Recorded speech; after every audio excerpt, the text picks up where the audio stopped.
When you look at the history of the Isle of Man TT, when they first came to observe, and then Honda said they'd be back the following year, but they didn't come back the following year or the year after that. It took them a few years, and they came back with the 125s and 250s. And Yamaha weren't far behind them, you know, and then Suzuki as well, and then to a certain extent Kawasaki, but certainly Honda were the TT pioneers. In 1959, Honda came to the TT races and they've never looked back. They've won everything. Honda is the TT and the TT is Honda. You meet the nicest people on a Honda and the fastest. Hailwood, Redman, Reed, Grant, Dunlop after amazing Dunlop, Macallan, Hislop. I think the Isle of Man TT really is a part of Honda, the DNA of Honda. So important to them becoming what they became. They were the first of the Japanese manufacturers to come to the Isle of Man, and they've continued that association ever since, and a successful one as well. McGuinness, and now a Harrison. I never expected after my first TT at 24 years old to be joining the factory Honda team. Honda is probably the only factory team there is in the paddock, so to be joining them and John McGuinness, a 23-time TT winner, is like a dream come true for me. All that experience, you got all John's experience around the TT course. I just think it's going to be a progression and hopefully progress me to where I want to be and win a TT hopefully in the years to come.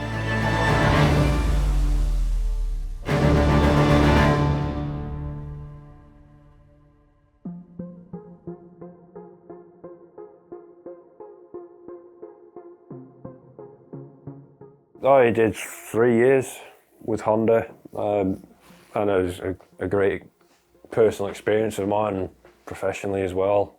Growing up with TT all my life, it was all Honda. It was massive, big deal. To get to ride for the official Honda team was an incredible thing for me, especially being from the Isle of Man as well.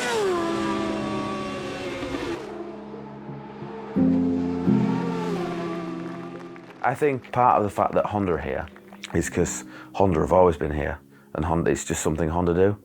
And I think they'll continue to be here, and it'll just be part of their kind of racing program. Honda is probably the only really factory team now, you know, in the paddock. But Honda has obviously been very stable for many years, and people do trust Honda in the end.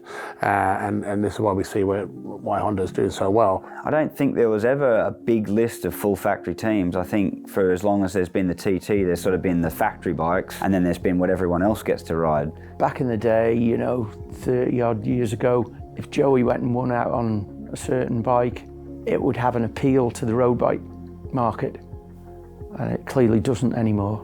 Unfortunately, we are on a decline. You know, motorbike sales are going down the plug hole, and because of that, the money's not in it anymore.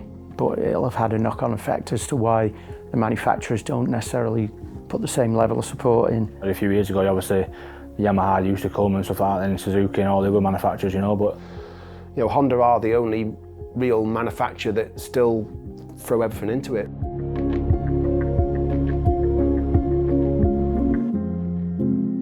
Gone are the days really are the proper factory teams. So I think you're right in saying Honda's probably the only one that's even close to that. Factory team is a thing of the past, I think, certainly at British Championship level, at TT level as well.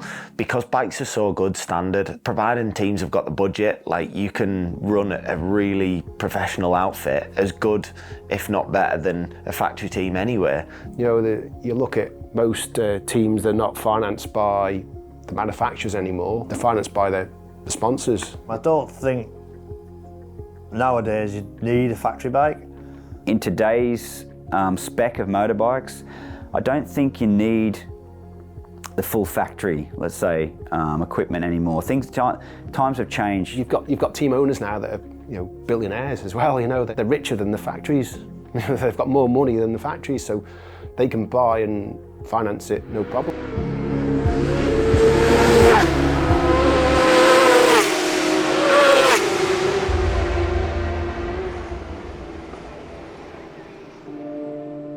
Guy Martin once said that everything comes out of a factory, boy. He had a point. It has to be the right factory, and there's a few others to choose from now. A long time ago, factory teams would get special parts and special bikes that were better than anything anybody else could get. It's all changed. There's no such thing as factory anymore.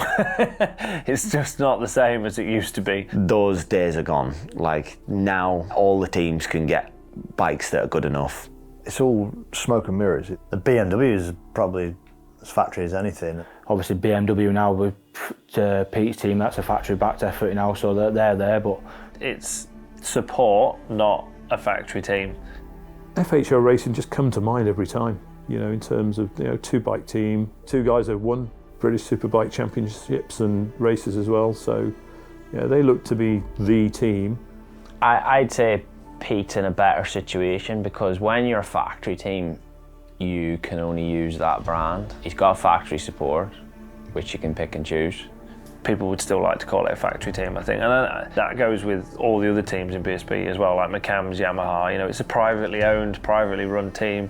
Same for OMG. It's all, even though they have factory support, it's support from the manufacturer, not a factory bike.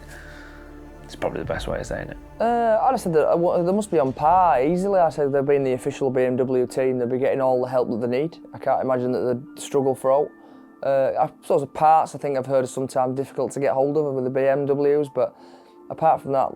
You've got funding, which is the most important thing over everything, I think. But they have got a very wealthy backer, so in terms of who looks the part, again, it's money talks, whether it's private money or whether it's manufacturers' money, it's whoever puts in the most money. It's the same with any sport, really.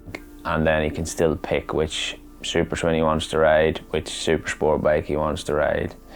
So I would say that Pete is in the best situation of anyone. If you were a rider and you said, okay, you could have the pick of, who would you want to race for? I'm pretty sure they'd all say FHO Racing. As far as FHO is concerned, we're probably as close as you can get to that without being that. The team is privately owned for a start, which is obviously Faye. She owns everything, she owns the whole team, and she has support from BMW. So she has the official support from BMW as the BSB team and as the International Roads team. But for me personally, the FHO team, the mechanics and personnel within the team have all got their own experience and story of how they're related to the TT, and I think it's important to have that in a team. Because they are the team with the fastest bike and they look the part. The track record for that bike speaks for itself. Well, I think there's a number of teams now, if you're talking about image, really everyone's stepping up in line with how the events stepped up as well over the last few years. The progress year on year, TT-wise, has been very evident, and the event's growing, but the teams are also, as I said before, stepping up and moving with the whole brand, which is TT.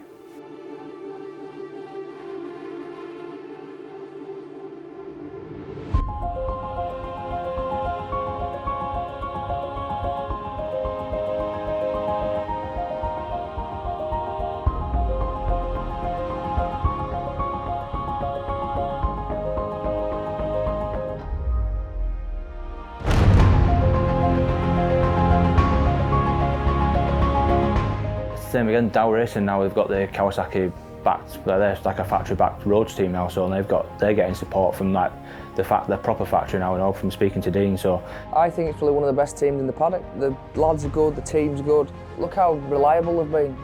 I think we've probably one of the best track records ever for finishing motorbike races.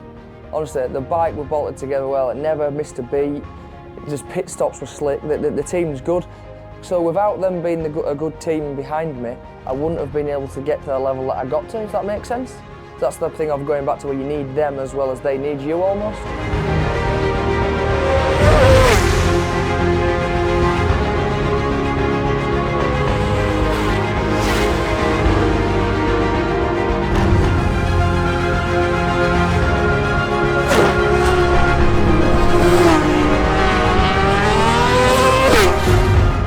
It's a good team, the team's good people in the team, and the team is well funded, but Kawasaki's not fast enough. Yeah, no, that's just one of them things, isn't it? You can only race the bike you've got, but the bike probably had strengths in other areas. The bike's good, the bike's potential is massive. I think the Superbike is a strong package as a whole. Might not have been the fastest thing, top speed down the straight, but it definitely got out of the corners well.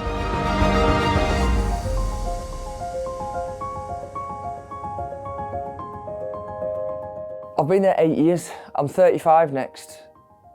You need to have a bit of a change, don't you, before it's too late to not have a change. The Kawasaki is still a very similar bike from what I rode in 18. It hasn't sort of changed a lot really, unfortunately. So you think to yourself, is it time for a change to see if you can get a bit more pace on another bike? I suppose sometimes when you've been somewhere for a long time, it's good to have a change. Obviously, Dean's been on the podium for 4 years, constantly on the podium. Like this TT wasn't off the podium in the races that he was in. Obviously, you never know whether it would work for any rider, but you don't know whether that might be the difference. So I suppose in life, if you don't try and you just stay put, you don't know what you are capable of. So I'm looking forward to the new challenge of a new bike and trying to get it singing around this place. A red one.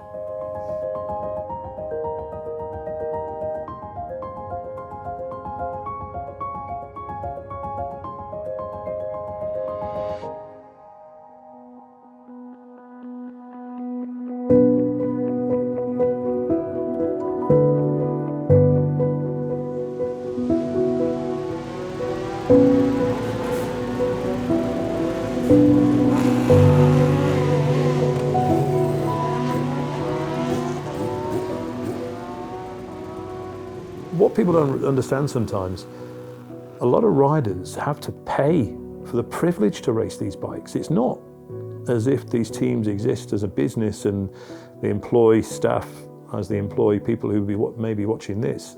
You know, a lot of riders have to dig deep or find their own sponsors to help fund and pay to take part in this great sport. Think about those guys who are bringing the bikes in the van.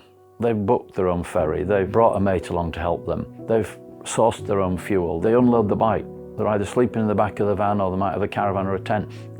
You know, it's not all glamorous and top end, and I admire those guys for even going online and putting their entry in. Everybody's got to find the money to do that in today, especially today's society where every pound's a prisoner, isn't it? You know what I mean?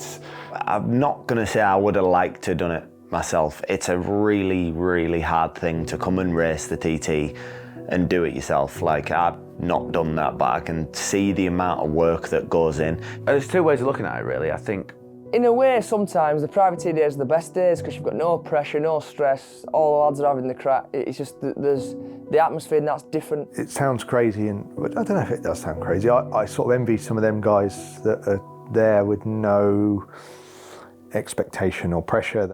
When there's a manufacturer involved or that everyone's there around you and the teams and you want to do the best you can, the pressure just naturally builds. When you're in the team, you almost feel a bit of their weight on you.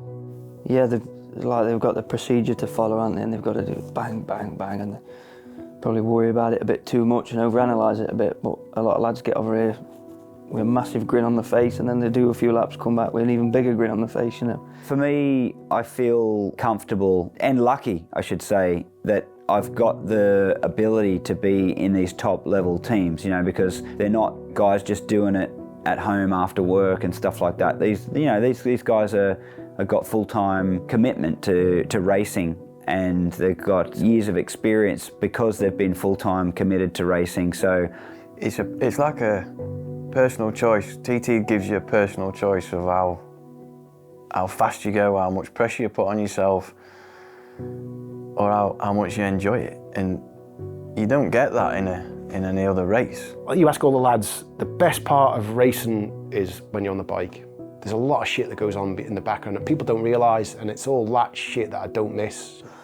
This bit hasn't changed. Well, I have people, you know, when you go like that and you sit on that start line. Picking your way through 11th and onto Anley's, and it's just like sublime. You're actually like just buzzing about it and grinning to do it. It's awesome. You know, coming in the van was great, and sleeping in the van was great. You know, depends what you really want. You know, if you want to be an amateur and do that for the rest of your life, that's fine. It'd be a nice atmosphere to come and say you've done it in the back of your van, but not if you want to win TTs. it's pretty cool. I always kind of respect the guys that are here doing it that way on their own and here for the enjoyment and kind of know it as that. You know, then there's guys that come in at the bottom and aim and work their way up, but there's guys that come here and race and just know that that's them. They accept that. They come here, enjoy it, and go home with a big smile and good memories. If somebody asks me some advice a little bit lower down the field, I'm very happy to share it and give them it. You know, they're all heroes. It's been renowned for that for years. It's. I mean, I can remember. I think Dave Molyneux fixed Rob Fisher's bike. And then Rob won the race, you know. So it's what we do in sidecar because they are an awkward thing, and nobody has spare bikes or lots of spare parts. So if we can help each other out, we will do. We're self-build mostly, and you can hardly call that factory. We put everything 110% into ours. The TT lends itself to being a privateer. I think. Probably more so than any other racing. Here at the TT, you can turn up as a privateer and compete. I think what Jamie Coward's doing so far this year is phenomenal. Yeah, exactly, yeah, no, and he's got a good bike, good team around him, yeah. I know what you mean, yeah, that's probably the most relaxed team. He isn't in a factory team. It's a sort of, you can tell when you walk past, it's a sort of looks like a family-run dynamic in there, which is a really nice way to go racing. It's not on that sort of level, but that's the aim with the team. You know, we've signed a long contract, and we want to try and get our team to what, a bit like what Dean did with Dow, you know, with Silicone at the time, and they've worked their way up the ranks kind of thing, and they're one of the top teams in the paddock now. So we want to try and do the same, you know. And I believe the people we've got in the team and the bikes we've got now, we should be able to do that.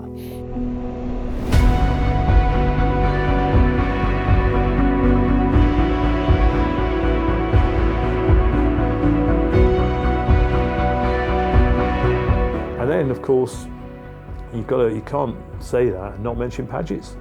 Clive team's run, it's a bike shop in Batley, you know. I mean, they are a motorcycle shop in Batley. First and foremost, the delivery looks amazing, Malenko, you know, with little coal cots in the corner, yeah. It's a privateer, privately funded, a bike shop racing. And the rich history of Padgett's is incredible.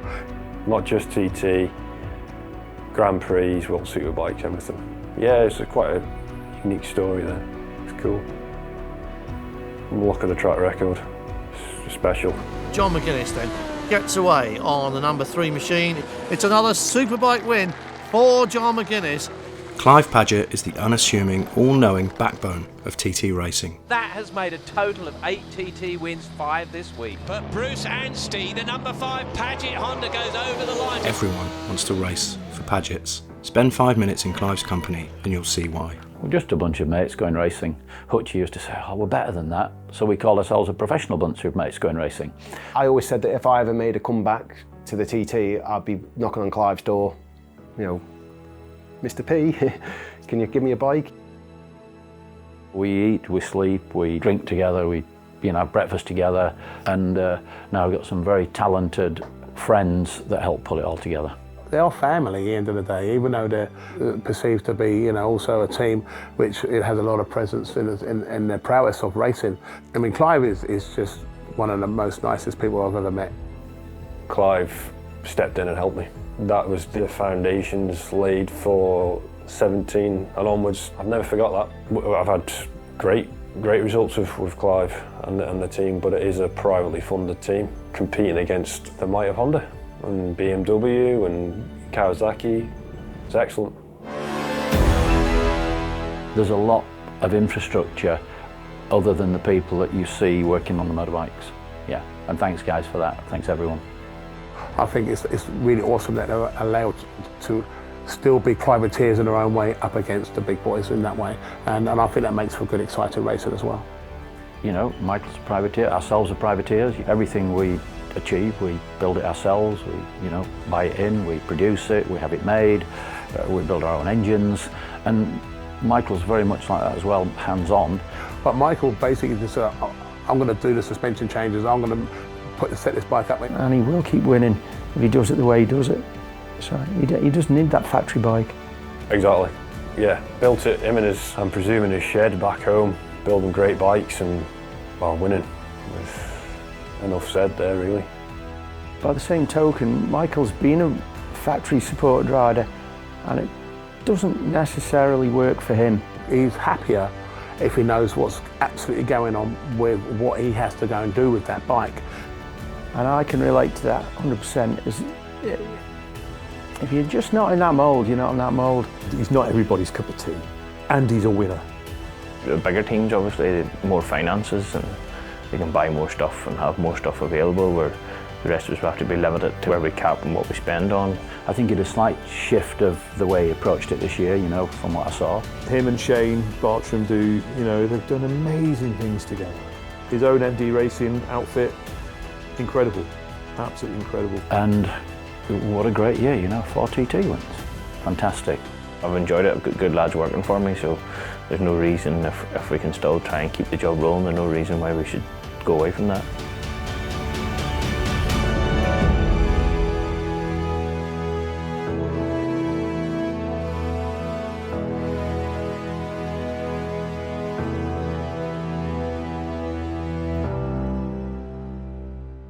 I always thought I was a decent short circuit rider.